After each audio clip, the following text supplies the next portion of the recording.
Fala pessoal, sejam bem-vindos a mais uma aula da Ion School. Você conseguiu, você chegou até agora, você chegou até aqui. Daqui não tem mais para onde ir. Você está chegando na nossa linha de chegada. Parabéns! Você foi incrível. Você quis desistir, você quis parar. Você às vezes queria anotar muito, às vezes não queria anotar nada. Você queria assistir aulas em um dia, no outro você não queria assistir porcaria nenhuma, mas você conseguiu. Você chegou até o nosso último módulo. Deixa eu aqui confessar algo para vocês. Gravar essa aula foi incrivelmente difícil. Porque é o nosso último módulo. Segundo, porque eu estou querendo pregar nessa aula. Eu sou apaixonado por aquilo que nós vamos falar aqui. Então eu passei dias e dias estudando a melhor maneira de fazer uma introdução, um panorama desse livro, sem que eu pregasse, sem que eu gastasse muito tempo com as minhas próprias interpretações a respeito de cada uma das coisas que eu vou falar. Então eu fiz o meu melhor para vocês, mesmo já sabendo que o meu melhor ainda é insuficiente para falar a respeito desse livro maravilhoso, desse módulo que nós estamos tendo aqui para finalizar o nosso curso de Introdução à Bíblia. Então, como você sabe, hoje nós vamos falar a respeito do livro de Apocalipse. Apocalipse no original, que significa revelação, tirar o véu, trazer à luz algo que estava oculto. Quando o autor desse livro escreveu lá as primeiras palavras e ele disse assim: esta é a revelação de Jesus Cristo, o que ele estava dizendo para nós é de que ao mesmo tempo, para você leitor saber que o conteúdo aqui nesse livro veio por meio de visões, de encontros, experiências espirituais, ao mesmo tempo eu já estou te dizendo que o conteúdo desse livro é também de um gênero literário chamado apocalíptico. Esse gênero que floresceu no Oriente Médio entre os séculos 1 e 2 antes de Cristo, vai aparecer nas literaturas judaica, cristã, gnóstica, grega, pérsia, latina. É um gênero literário que usa várias imagens, metáforas, figuras de linguagem, símbolos, tudo isso que acaba fazendo com que esse livro se torne o mais difícil de interpretar, de entender de todos os livros do Novo Testamento. Ou melhor, eu posso até dizer de toda a Bíblia. Além de ter o gênero literário apocalíptico, esse livro também foi escrito em formato de carta. Então nós vamos ver um prólogo, uma introdução histórica, nós vamos ver uma ordem de pensamento, um raciocínio, nós vamos ter o epílogo, nós vamos ter o autor aqui relacionando-se com os seus leitores, porque a intenção do autor a escrever essa carta é trazer à tona aos seus leitores toda a revelação que ele recebeu em relação aos eventos que acontecerão no futuro. E estes eventos do ponto de vista de Deus, e não do autor, não dos seus leitores, mas para que eles saibam como Deus vê os eventos que vão acontecer. Falando a respeito da autoria desse livro, de acordo com o capítulo 1, versículo 1, versículo 4 e versículo 9, quem teve as revelações, as visões aqui dessa carta foi um homem chamado João, mas dentro da carta ele não vai especificar qual João é que estava escrevendo, mas pela simples forma que ele se apresenta aos seus leitores, dá para ter certeza que esse João era muito bem conhecido dos seus leitores, dos destinatários dessa carta. Aí, de acordo com os pais da igreja, homens como Justino Mártir, Irineu de Lyon, Clemente de Alexandria, Tertuliano, Orígenes e Papias, o João que escreveu esse livro das revelações em estilo apocalíptico era o mesmo João, o apóstolo que escreveu o quarto evangelho. Não só isso, o mesmo João que escreveu as cartas gerais que carregam seu nome também. Mas é claro que nós já sabemos que este livro é um antilegomena, o que significa que algumas pessoas questionaram a autoria ou questionaram alguma coisa a respeito desse livro. No caso, os questionamentos, as discussões a respeito da autoria do livro giram em torno da diferença e grande diferença de estilos e linguagens entre essa carta de Revelações e o Evangelho segundo João. E para falar a respeito da datação desse livro, João teria escrito essa carta na ilha de Patmos, como ele mesmo vai dizer lá no capítulo 1, versículo 9. Ele vai dizer lá: eu, João, vosso companheiro, na tribulação, no reino e na perseverança em Jesus, estava na ilha de Patmos por causa da palavra de Deus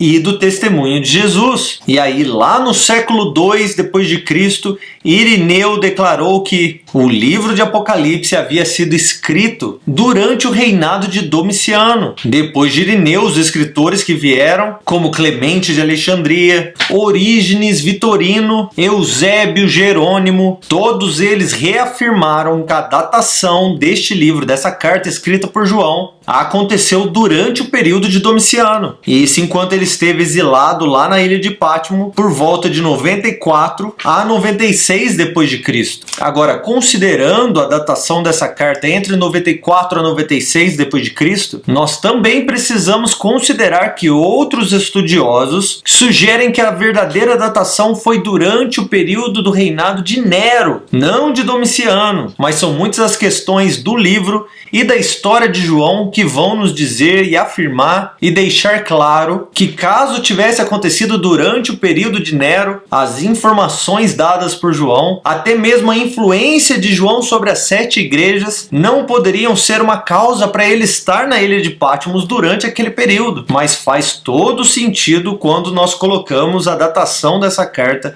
e o exílio de João no período de Domiciano. E quando nós falamos a respeito dessa ilha de Patmos, onde ele estava, essa é uma pequena ilha grega lá no mar Egeu, 55 quilômetros da costa sudoeste da Turquia, justamente onde ficavam as 7 igrejas para quem ele estava escrevendo. Então ele aqui rodeado de água, exilado, preso numa ilha que nada mais nada menos do que era uma grande pedreira para onde eles enviavam os prisioneiros e exilados para pagarem por seus crimes contra o império. Do outro lado do mar, 55 quilômetros de distância, era onde se encontravam aqueles que estariam lendo a sua carta e sendo edificados pela esperança que João estava trazendo para eles. O versículo-chave desse livro seria Apocalipse 21, versículo 5, que mesmo não tendo muito peso na questão histórica ou cronológica ou das visões que ele teve, nos dá um sentido muito profundo em relação ao porquê ele estava escrevendo. Então, no capítulo 21, versículo 5, ele vai dizer assim: o que estava sentado sobre o trono me disse: eu faço novo todas as coisas. E aí ele acrescentou: por isso escreve essas palavras, porque elas são fiéis e verdadeiras. Foi diante daquilo que João viu e experimentou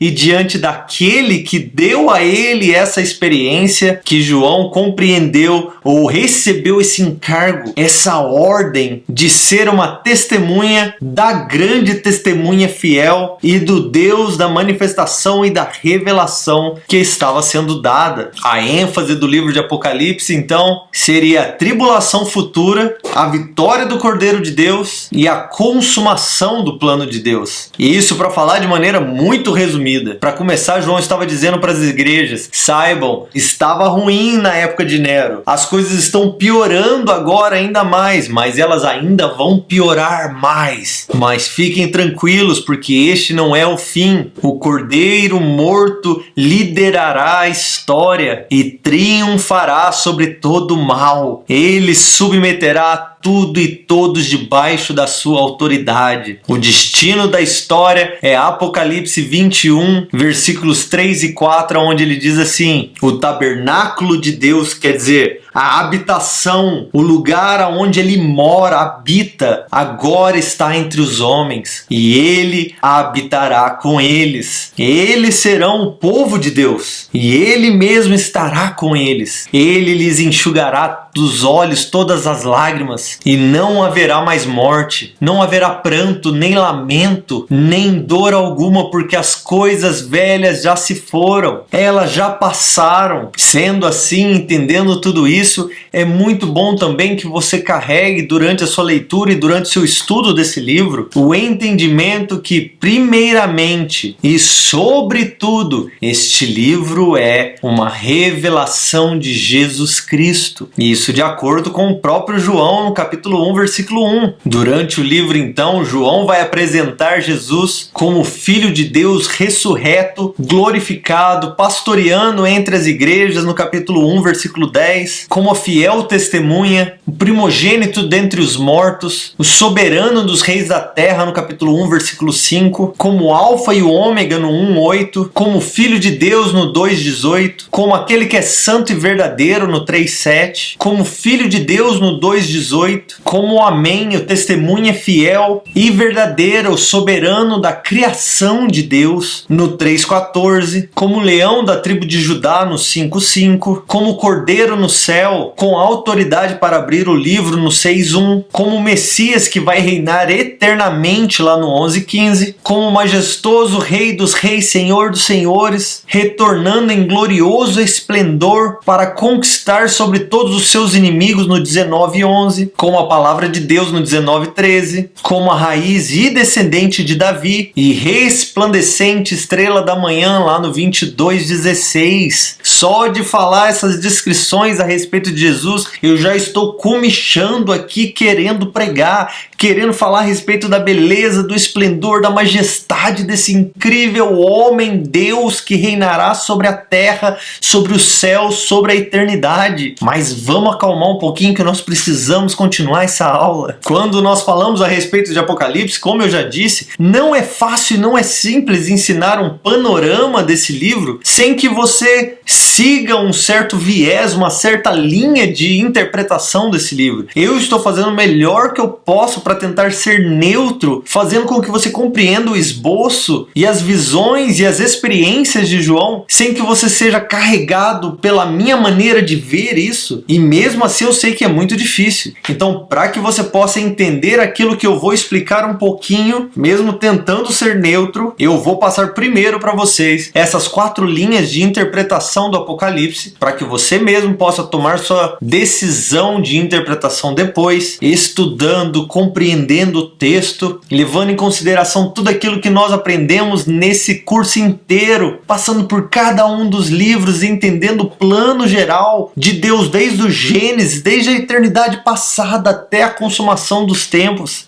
De qualquer forma, vamos lá então. Já fica observando aí nesses slides, depois entra lá na plataforma, baixa para o seu computador todas as imagens que eu subi lá no curso, porque assim você vai conseguir ter uma visão melhor de todas as coisas que vão ser faladas durante essas aulas, e aí você faz suas próprias anotações em cima de tudo isso. Para começar então, a primeira linha de interpretação do Apocalipse é a linha preterista. Isso significa que para eles o Apocalipse fala a respeito de eventos do passado que já aconteceram, no pretérito. Então, quando você lê o Apocalipse, você precisa ter em mente que os eventos descritos nessa carta têm um lugar na história que se passou. Então ela foi escrita primeiramente e principalmente para os cristãos do primeiro século, aqueles que estavam sob o poder, sob a perseguição de Roma. Então nós temos que entender como eles estavam lendo esse livro, o que eles estavam entendendo, para depois tentar aplicar a nós. Em outras palavras, muito do simbolismo e das imagens que João mostra para os seus leitores aqui são acontecimentos contemporâneos da época de João. No preterismo também, a grande maioria das profecias do Novo Testamento foram cumpridas já em 70 depois de Cristo, com a destruição do templo, e algumas pouquinhas que sobraram ou foram cumpridas durante o período restante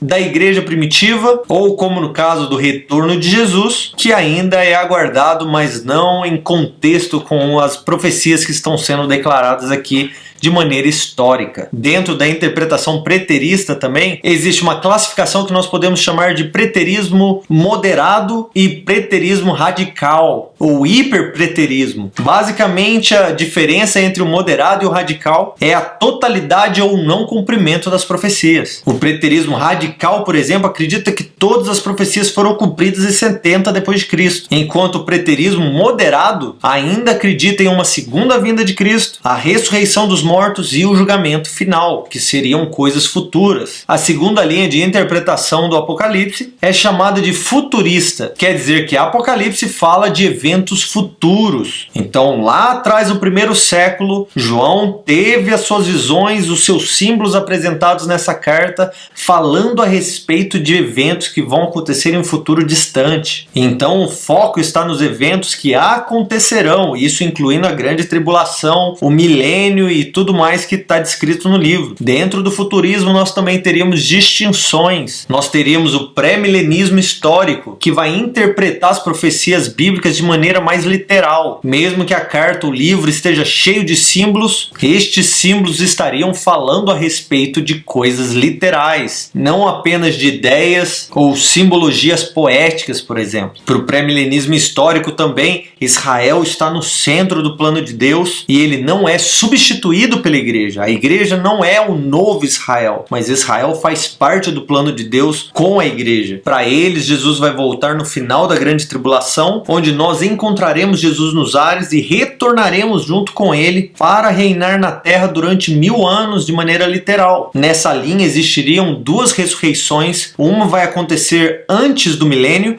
e outra depois do milênio. Outra linha dentro do futurismo seria o pré-milenismo dispensacionalista. Para essa visão, para essa linha de interpretação, o arrebatamento vai acontecer de maneira secreta e também antes da grande tribulação. Durante a grande tribulação, o Espírito Santo seria removido da terra e a vinda de Jesus aconteceria em duas etapas. Primeiro, ele viria secretamente com um arrebatamento secreto. Aqueles que estão na terra não sabem para onde foram os cristãos e essa vinda é iminente, quer dizer, ela pode acontecer a qualquer momento. E depois da grande tribulação, Jesus voltaria novamente, mas dessa vez de maneira visível para que todo olho veja. E nesse retorno ele lidaria com a igreja diferente do que ele lidaria com Israel, porque Israel seria tratado durante a grande tribulação, enquanto a igreja já estaria com Jesus no céu. Outra linha seria o amilenismo. Para o amilenismo, o milênio é simbólico, esse 1000 anos que Jesus iria reinar, na verdade é esse período entre quando Jesus ascendeu aos céus até o dia que Jesus vai descer dos céus novamente. Então, para o amilenista, nós já estamos no milênio, e como nós já estamos no milênio, o diabo está preso nesse momento e nós estamos reinando com Cristo agora, nesse período. Para o amilenismo, então, a interpretação das profecias do Novo Testamento são alegóricas, ainda mais quando eles vão ler as profecias do Antigo Testamento. Mas como o milênio é simbólico, não se trata de 1000 anos exatamente, o retorno de Jesus também, que aconteceria depois do milênio, é iminente também. Ele pode voltar a qualquer hora, já que nós não sabemos quando 1000 anos simbólicos vai acabar. Outra distinção dentro do futurismo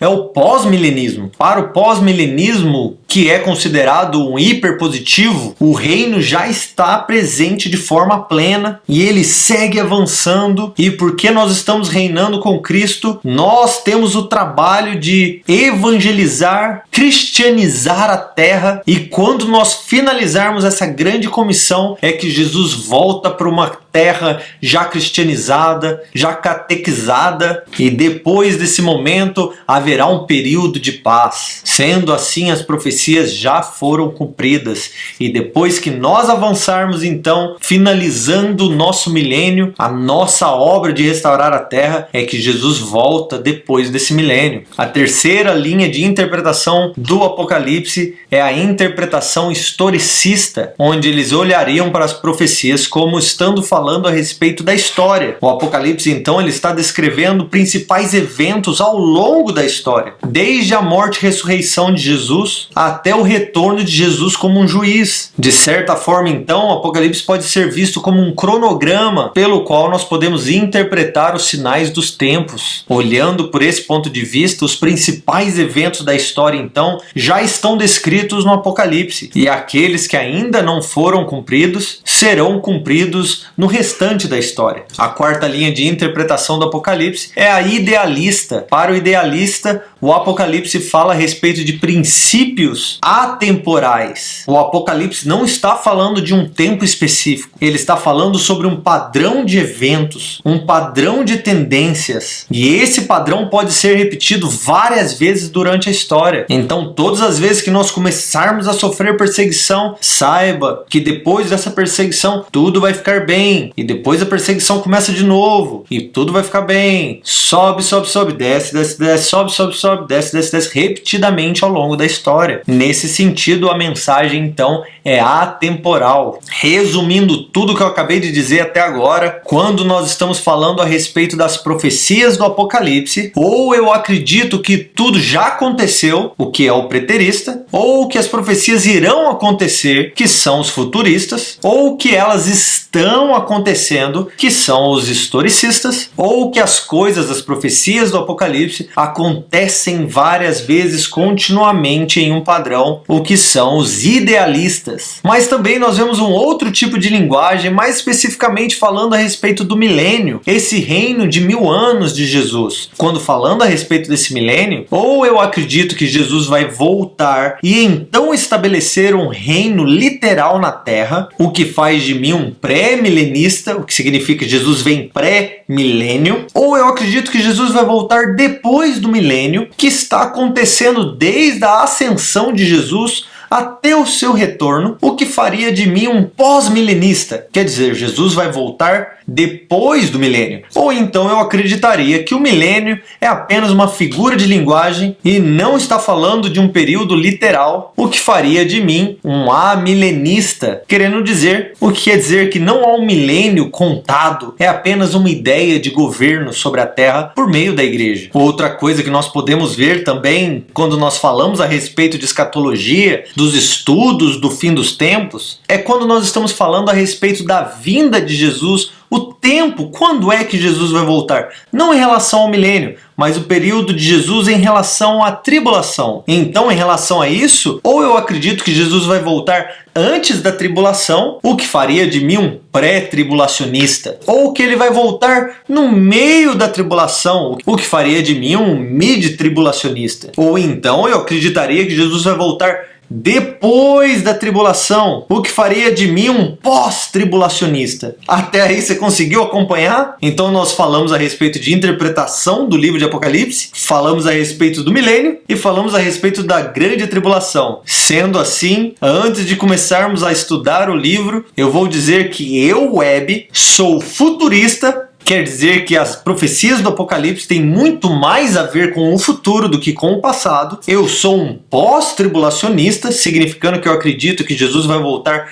depois da grande tribulação, mas eu acredito que Jesus vai voltar antes do milênio para estabelecer um reino milenar literal. Isso faz de mim um pré-milenista histórico. Então olha só, futurista, pós-tribulacionista, pré-milenista histórico. Acompanhou? O que você é? No que você acredita? Tenta estudar um pouquinho mais e chegar a uma conclusão que vai te ajudar a acompanhar toda a leitura e todos os teus estudos a respeito do fim dos tempos.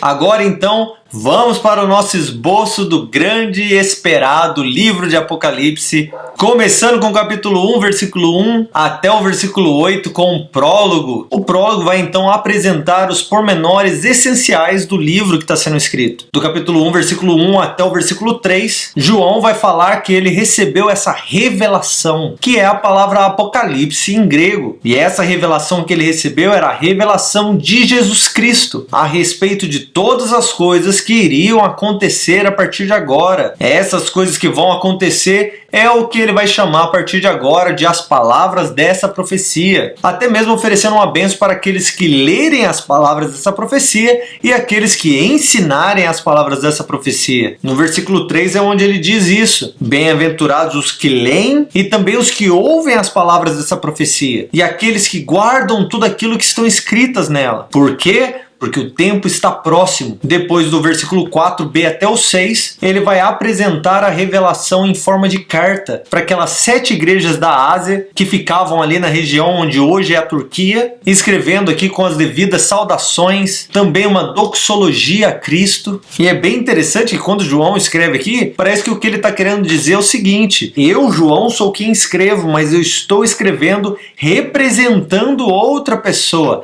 Na verdade, eu estou representando o que era, o que é e o que há de vir, os 7 Espíritos e Jesus Cristo. Eu estou escrevendo em nome da Santíssima Trindade. Aí no versículo 7 ele já vai apontar aqui para o fim da profecia, dizendo que Jesus ele vem sobre as nuvens e todo olho verá, até mesmo aqueles que o transpassaram, e todas as tribos da terra se lamentarão por ele. Aí no versículo 8 ele finaliza essa porção de introdução do livro aqui, dando uma palavra do próprio autor da revelação, que é quem dá testemunho do que está sendo escrito. Ele vai dizer assim: eu sou o Alfa, eu sou o Ômega, diz o Senhor Deus, o Todo-Poderoso. Parece até que João está dizendo assim: viu quem é que está dizendo o que eu estou escrevendo? Se eu fosse vocês, eu prestava muito atenção no que eu estou escrevendo, porque senão você vai ter que lidar com ele, não é comigo não. Você ignorar essas palavras é ignorar ele, e não o Joãozinho velhinho que está na ilha de Patmos. Depois disso, no nosso esboço do capítulo 1, versículo 9, até o capítulo 3, versículo 22, nós vamos ver o ambiente histórico onde ele está escrevendo essa carta. Aqui então é onde nós somos apresentados as 3 principais dramati personae, os personagens da drama, que são João, Jesus Cristo e a igreja. João vai dizer que ele está no exílio como companheiro de sofrimento daqueles que estão lendo essa carta. Aí do 9 ao 11 ele vai dar aqui os detalhes de como ele recebeu essa revelação de Jesus Cristo, e a partir de agora na carta ele vai estar presente como eu, que vê e ouve tudo aquilo que está acontecendo e que ele está escrevendo. Nos versículos 12 a 16 agora ele começa a descrever Jesus Cristo como sendo o Senhor da igreja, que vai usar uma colagem de figuras e ecos lá de Daniel capítulo 7 versículo 13 e do capítulo 10 versículo 5, quando Daniel fala a respeito do Filho do Homem vindo diante do ancião de dias, vestido de linho branco com um cinturão de ouro na cintura, e também lá de Ezequiel 43 versículo 2, quando a glória do Senhor vem do oriente e a sua voz soa como o som de muitas águas. Do versículo 17 ao 20, Jesus vai ser apresentado também como o Senhor da história, aqui com a fala do Senhor ressurreto, sendo uma apropriação das palavras que descrevem o próprio Deus, lá em Isaías 48, versículo 12, onde o próprio Deus vai dizer: eu sou o primeiro e o último. Nos versículos 18 e 19 é onde ele vai dizer isso: eu sou o que vive, fui morto, mas agora estou aqui, vivo para todo sempre, e eu tenho as chaves da morte e do inferno. Portanto, escreva aquilo que você tem visto, tanto as coisas aqui do presente do que você está vendo agora, quanto as coisas que vão acontecer depois dessas. Então, ao mesmo tempo que nós vemos que é Jesus Cristo, Filho de Deus, falando isso, o próprio Jesus fala como o próprio Deus Todo-Poderoso, remetendo a essa diferenciação das pessoas da Trindade, mas a unificação da essência. Todos eles se apresentam como o próprio Deus. Finalmente, depois disso, nos capítulos 2 a 3,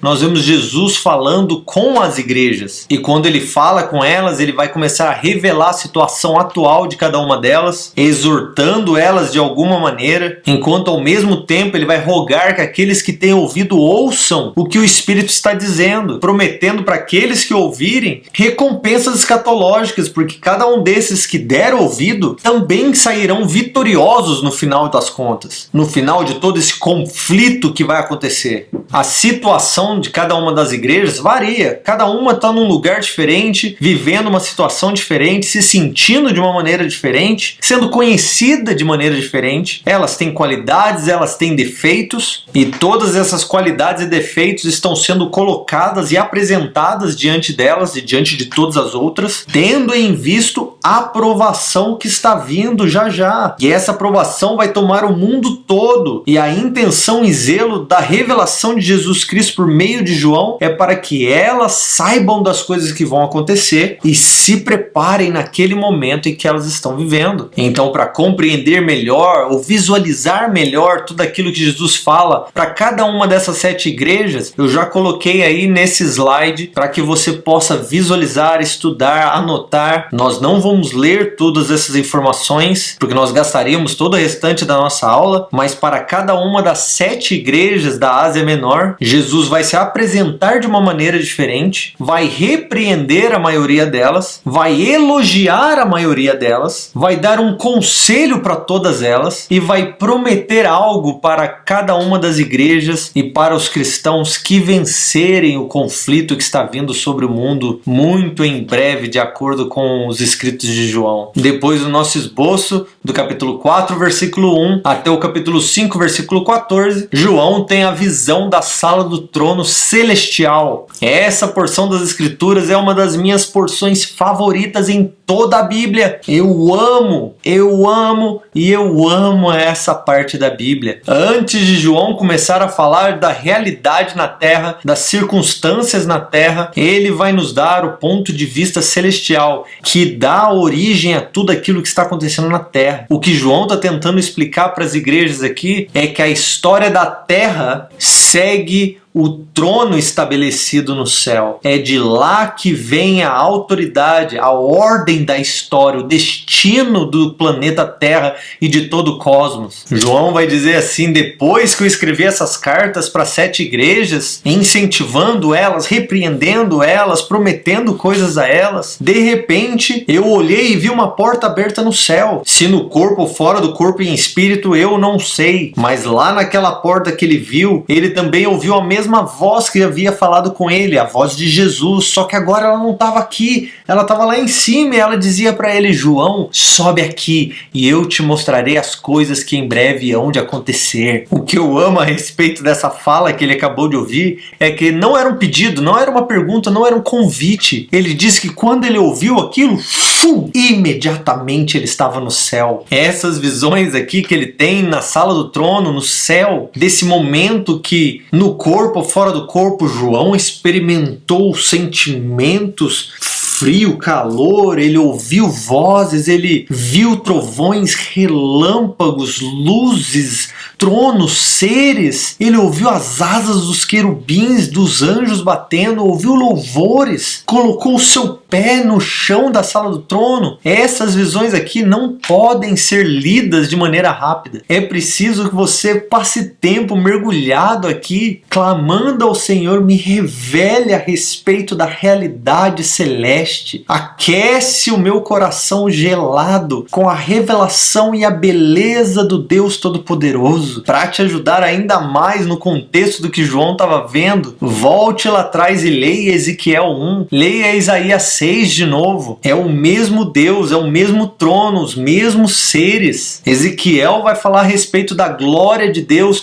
dos querubins que vão funcionar como um tipo de carruagem, carroça para o trono de Deus. Aqueles querubins de Ezequiel são os mesmos seres viventes de Apocalipse. O mesmo trono de Ezequiel é o mesmo trono de Apocalipse. A mesma glória em Ezequiel é a mesma glória em Apocalipse 4. Já Isaías 1 vai nos dar a noção de como era a adoração ao redor do trono. João vai nos explicar ainda mais, falando a respeito de como a adoração no céu é, em primeiro lugar, contínua. Ela não para nem de dia nem de noite. Deus está sendo adorado o tempo todo. Segundo lugar, toda adoração do céu é teocêntrica. Ela é a respeito de Deus, ela é para Deus. Os anjos, os querubins, os seres viventes não estão adorando a Deus por necessidade, porque eles querem experimentar algo. Eles estão adorando a Deus porque Deus existe e porque Deus se revelou a eles. E a revelação daquele que está revelando si mesmo para eles faz com que haja uma resposta automática. E a resposta que eles não cansam de clamar é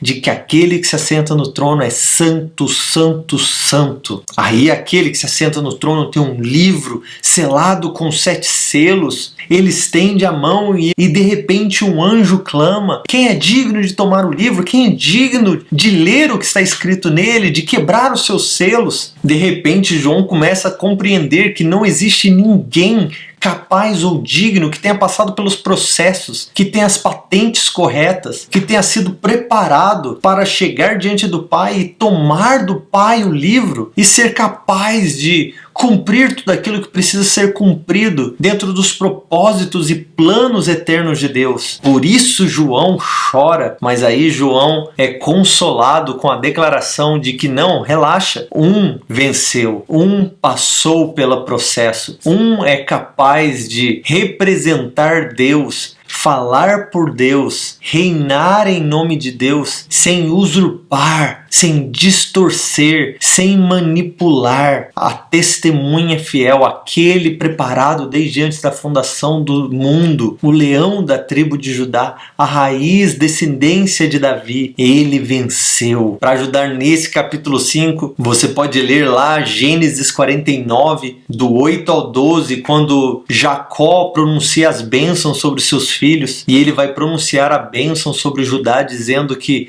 um dia alguém iria tomar o cetro e ele reinaria para sempre. Depois também Isaías 11, do 1 ao 11, falando a respeito de como ele vai reinar, ele vai cumprir todo o propósito de Deus, porque os 7 Espíritos de Deus estarão sobre ele. Tá vendo? Eu disse para vocês, eu tenho que me segurar, porque tem tanta coisa nesse livro, tem tanta coisa na revelação de Jesus Cristo para ser proclamado, para ser esperado, para ser alimento para o nosso espírito, que para mim simplesmente passar pelo Panorâmica é uma experiência aterrorizante. O livro de Apocalipse, ele aquece a nossa alma diante do fogo da beleza e da pessoa de Deus. E o que João está passando aqui para nós é a perspectiva do céu. Falando para os seus leitores aqui, ele está querendo dizer: ei, muita coisa ruim vai acontecer, mas entendam o que está acontecendo no céu enquanto a terra está respondendo. As coisas que estão acontecendo na terra estão acontecendo porque no céu um cordeiro está tomando o seu lugar de autoridade. O Filho primogênito de Deus está com todo o poder, preparado para reinar e governar o cosmos em obediência, unificado com o Pai, com os 7 Espíritos. Tudo o que vai acontecer na Terra, tudo que seus leitores vão compreender a respeito dos fatos históricos que vão acontecer no futuro, vão acontecer a partir da exaltação do Cordeiro. Logo que o Cordeiro pegou aquele livro, os 4 seres se prostraram, os 24 anciãos ao redor do trono se prostraram, os anjos se prostraram, eles começaram a declarar, a proclamar, a adorar o Cordeiro. No capítulo 5, versículo 9, eles vão cantar assim: tu, Cordeiro, és digno de tomar o livro. Só tu és digno e capaz de quebrar os seus selos, porque você foi morto e com o teu sangue, o sangue mais precioso, o valor mais precioso de todo o universo, o seu sangue, a vida que é contida em você, Jesus, você, Cordeiro de Deus, você comprou para Deus homens de toda língua, tribo, povo e nação, e você os constituiu como reino e sacerdócio. Eles serão sacerdotes para Deus, porque foi para isso que eles foram criados. Você comprou eles de volta para que eles cumprissem suas funções primárias. Eles serão aquilo que Adão não conseguiu ser. Você redimiu a história com o seu sangue. Você redimiu a história com o seu governo. Você será rei e eles reinarão na terra com você. E enquanto você é adorado aqui, enquanto você toma posse do que é seu, esse rolo selado com 7 selos, é que a terra e o céu serão abalados. Depois então, no nosso esboço do capítulo 6, versículo 1 até o capítulo 8, versículo 5, nós vemos os 7 selos. A cronologia dos eventos escatológicos, as coisas que vão acontecer no futuro, as coisas que vão acontecer no fim, todas elas seguem esse momento histórico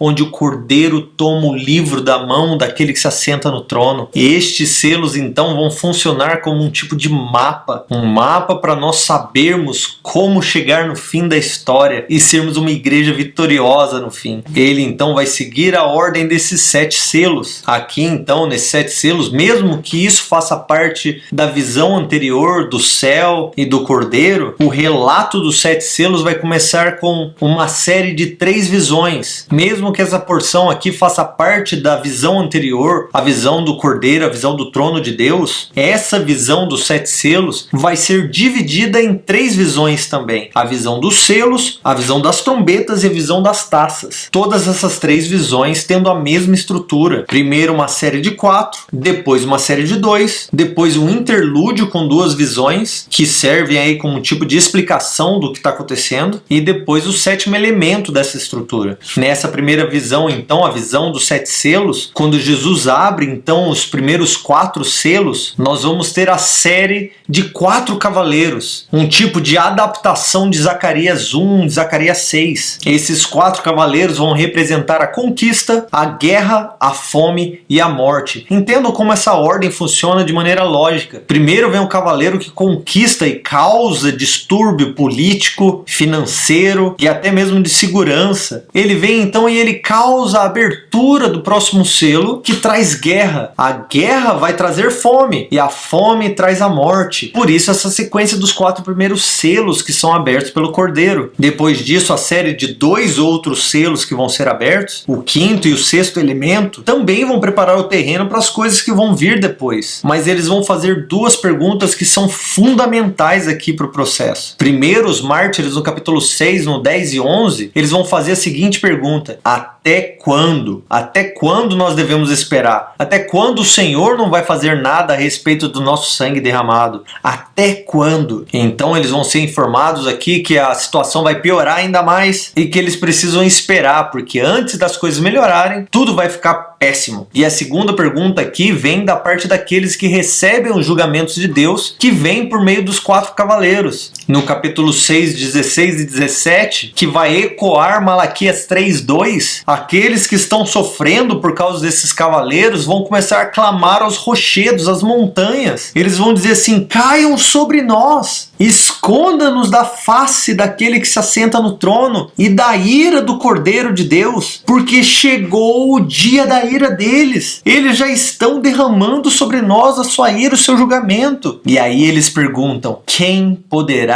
subsistir? Quem poderá aguentar? Quem poderá sobreviver o dia do juízo daquele que se assenta sobre o trono e do seu Cordeiro? E é nesse contexto que João vai receber o prelúdio das coisas que vão acontecer já já. A resposta a essa pergunta que eles fizeram, quem poderá aguentar, quem poderá sobreviver, vem imediatamente e ela serve como um interlúdio. O capítulo 7 então vai justamente explicar quem são esses que vão subsistir, quem são esses que vão sobreviver à ira de Deus e do Cordeiro. Primeiro, do capítulo 7, do 1 ao 8, os que podem suportar a ira de Deus são aqueles que são selados por Deus. Depois do versículo 9 até o 11, aqueles que sobreviveram, aqueles que suportaram, aqueles que subsistiram à ira de Deus, mesmo que assassinados pelos homens, são as multidões que vieram da grande tribulação e que são chamados de redimidos do Senhor. E na revelação desses santos, desses homens e mulheres que foram recebidos diante do Deus de toda a terra, o próprio céu, os anjos, os querubins, os anciãos, todos eles se prostram diante de Deus e adoram a Deus de novo, porque Ele realmente cumpre tudo aquilo que Ele diz. A descrição que nós vemos do povo de Deus aqui no capítulo 7, do 1 ao 8, vai ecoar o acampamento dos israelitas, lá na formação para a batalha de Números 2, justamente mostrando aqui o papel da igreja nessa guerra santa, de que eles são servos do Cordeiro e de que eles estão se preparando aqui para seguir o Cordeiro aonde ele vai. Aí depois disso, a abertura do 7º selo é muito importante, porque a abertura do 7º selo vai causar causar silêncio no céu. Esse silêncio é quebrado por 7 anjos que se apresentam diante de Deus, e a esses 7 anjos são dadas 7 trombetas, e eles então começam a se preparar para tocar essas trombetas. Algo muito importante que nós precisamos entender é que Jesus está abrindo o rolo. Vamos recapitular. Quando ele abre o último selo, silêncio acontece, 7 anjos se apresentam para tocar as trombetas, e essas trombetas de julgamento de Deus vão acontecer como resposta direta às orações dos santos. Os santos estão pedindo que isso aconteça. No capítulo 8, 3 e 4 ele diz assim: veio outro anjo então e se colocou junto ao altar, segurando o incensário de ouro, e a este anjo foi dado muito incenso para que ele oferecesse sobre o altar que está diante do trono de Deus. E ele iria oferecer tudo isso juntamente com as orações dos santos. Da mão do anjo então subiu diante de Deus a fumaça do incenso junto com as orações dos santos. E é a partir dessa fumaça, desse incensário que é jogado sobre a terra, junto ou em resposta às orações dos santos, é que as trombetas começam a ser tocadas. Então, seguindo o nosso esboço do capítulo 8, versículo 6 até o 9, versículo 21, é onde nós vemos essas 7 trombetas sendo tocadas. Do capítulo 8, versículo 6 até o 11, versículo 19, nós vamos encontrar esses juízos preliminares, ou nós podemos chamar de juízos temporais de Deus. E preliminares e temporais porque ainda não é o juízo final de Deus. Estes sinais estão apenas apontando para o juízo final. Fica ainda mais claro que esses juízes não são os juízes finais, porque as primeiras 4 trombetas, seguindo o mesmo esquema dos 7 selos, as 4 primeiras trombetas são adaptações das pragas do Egito. E essas pragas foram juízos temporais e não finais sobre o Egito. Outra coisa que nós vemos aqui é o tema do 1/3 sendo repetidos aqui nessas trombetas. Essa série de 4 aqui no capítulo 8, do 6 ao 13, ela continua com o tema da ira de Deus, que nós vimos no 6º selo, mas agora como trombetas. Nós poderíamos chamar de juízo de advertência, lembra? Tocai a trombeta em Sião.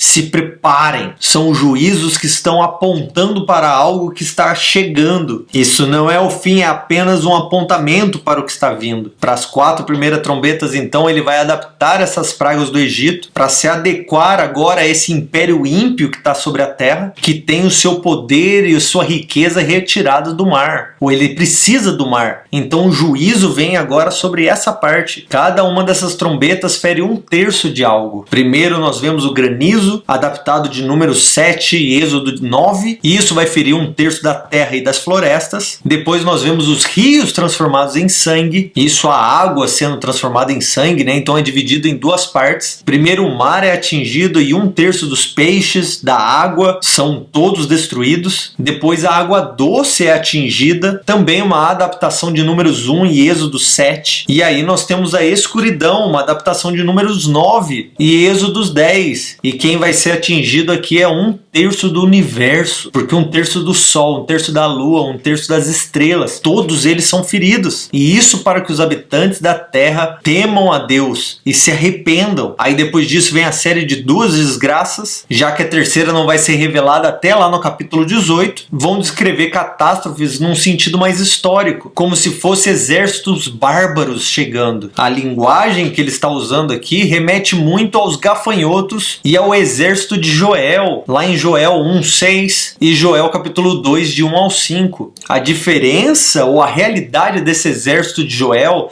logo depois das trombetas de Joel também, que estão muito relacionadas com o que João está dizendo aqui de juízos, é de que este exército que está sendo esperado, vindo para destruir a terra, é um exército potencializado por demônios, por forças demoníacas. E isso é representado em segundo lugar como uma batalha da natureza temporal e parcial. Mesmo tudo isso acontecendo na terra, os habitantes da terra não se arrependem. Isso fica bem claro no capítulo 9, 20 e 21. Lá João vai dizer assim: os outros homens que não foram mortos por essas pragas, basicamente 1/3 de tudo é destruído, eles não se arrependeram das obras de suas mãos, não deixaram de adorar demônios, nem seus ídolos de ouro, de prata, de bronze, de pedra, de madeira, esses ídolos que não podem ver, não podem ouvir, ir não podem andar. Estes homens não se arrependeram dos seus homicídios, nem de suas feitiçarias, nem de sua prostituição, nem de seus furtos. Seus corações continuam duros. Eles estão sendo mortos, destruídos,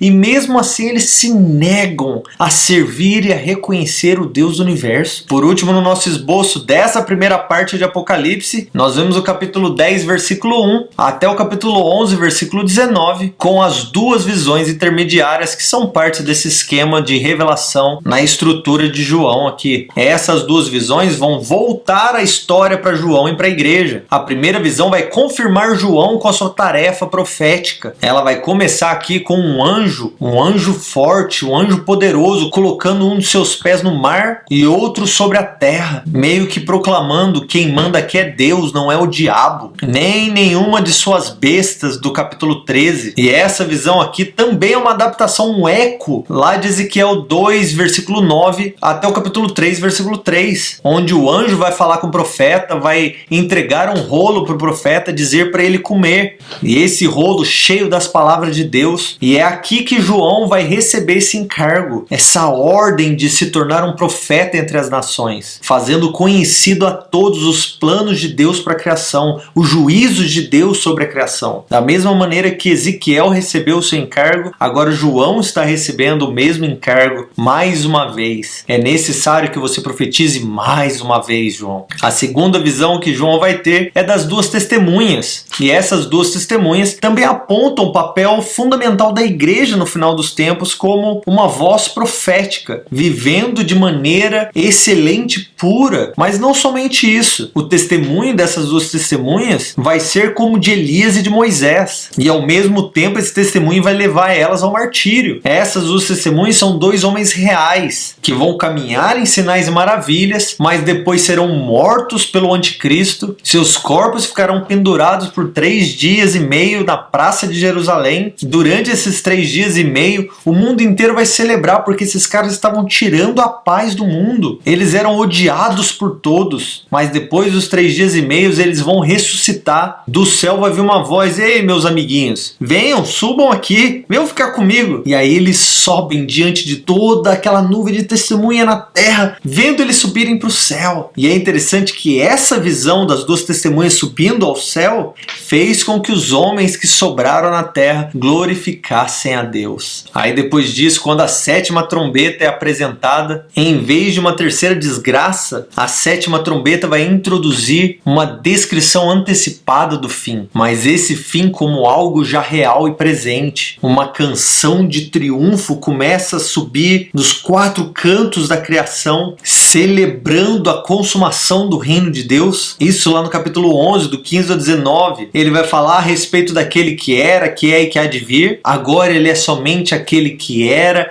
e que é. Ele já não é mais aquele que irá vir. Ele já está manifestado. Lembrando que tanto aquilo que está para acontecer, quanto essas trombetas que estão sendo tocadas aqui, todas elas estão contidas no último selo que o Cordeiro está abrindo. A grande proclamação enfatizada aqui nessa última trombeta está lá no capítulo 11, versículos 15 e 17, onde a proclamação é a seguinte: o reino do mundo passou a ser do nosso Deus, do nosso Senhor e do seu Cristo, e ele reinará pelos séculos dos séculos. Graças te damos, Senhor Deus Todo-Poderoso, que és e que eras, porque assumistes o teu grande poder e assim começastes a reinar. Nesse momento, como prometido, como ensinado pelos apóstolos, como ensinados por Cristo, na 7ª trombeta, a última trombeta, é quando o mistério do plano de Deus, a revelação de Jesus Cristo vem à tona e finalmente aquele que havia de vir veio e começará a reinar, e seu reino nunca mais terá fim. E é assim que nós vamos finalizar essa aula de hoje, esperando ansiosamente pelo restante do livro de Apocalipse. A gente se vê na próxima aula, se Deus quiser. Deus abençoe.